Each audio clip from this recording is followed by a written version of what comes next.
Xist marks the spot, how an RNA molecule silences the X chromosome. This is by University of California, Los Angeles, Sarah C.P. Williams. One of the mysteries of mammalian development.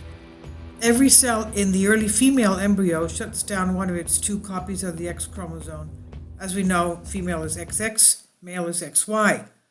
So it shuts down one of its two copies of the X chromosome, leaving just one functional.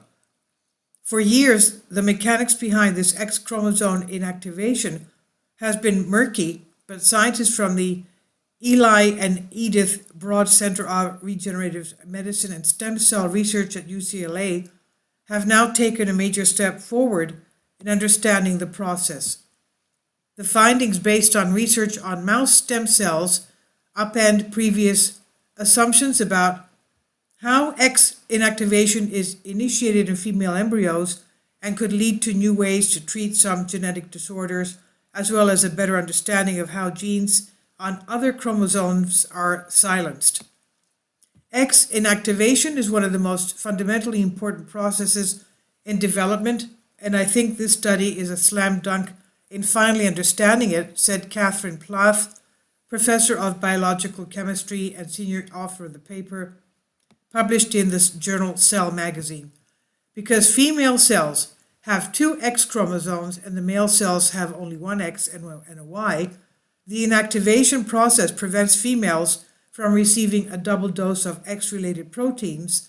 In some female cells, the X inherited from the mother is silenced, while in others, the X from the father is shut off in a seemingly random fashion.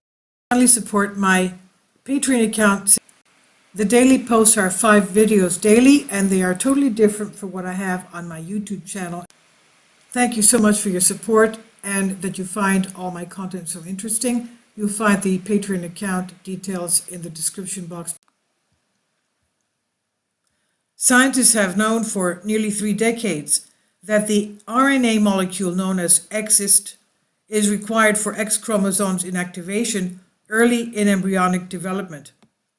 They've also known that hundreds of other proteins interact with Xist, but in the absence of clear evidence, most of the field have assumed mistakenly that many copies of Xist coat the targeted X chromosome or constantly move around between locations on the X, interacting directly with each of more than 1,000 genes on the chromosome to induce their silencing. In the study, Plath and her colleagues tagged individual molecules with fluorescence and used super-resolution microscopy to observe the precise location on the chromosome.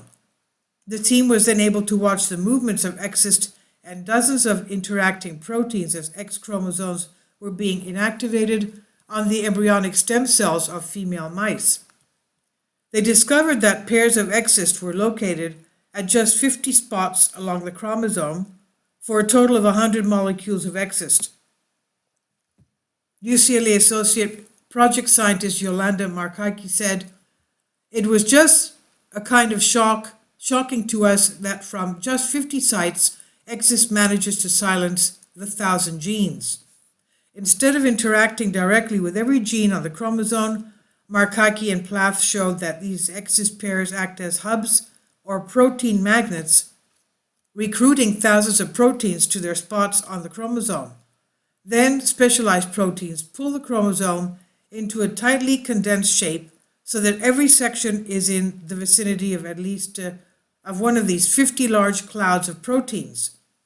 From there, gene silencing proteins within these complexes bind to each gene, shutting it off."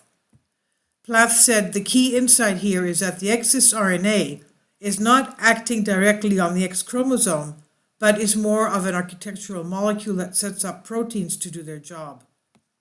The team also identified the proteins called polycomb group proteins, responsible for twisting the X chromosome into the necessary shape. Without the polycomb proteins, only those sections of the X chromosome already near one of the 50 Xist sites becomes inactivated, the researchers found. The findings could help explain how molecules similar to Xist called long non-coding RNAs or inc-RNAs interact with these genes other than those on the X chromosome. Many inc-RNAs are present in only very low numbers in cells, which has made scientists puzzled about their function. Plath said, "We now know that to silence the entire chromosome, you only need 100 Xist molecules, so it's easy to see how a few molecules are sufficient to set up little compartments of gene regulation." The observations also could point to new ways of treating diseases, she said. For example, the reactivation of the silenced X may serve as a strategy to treat diseases associated with the X chromosome in females, such as Rett syndrome, and understanding how silencing occurs opens the door to understanding how to reverse the process in differentiated cells if needed, she said. This is by University of California, Los Angeles on Xist.org. Please leave your comments and thank you for your support.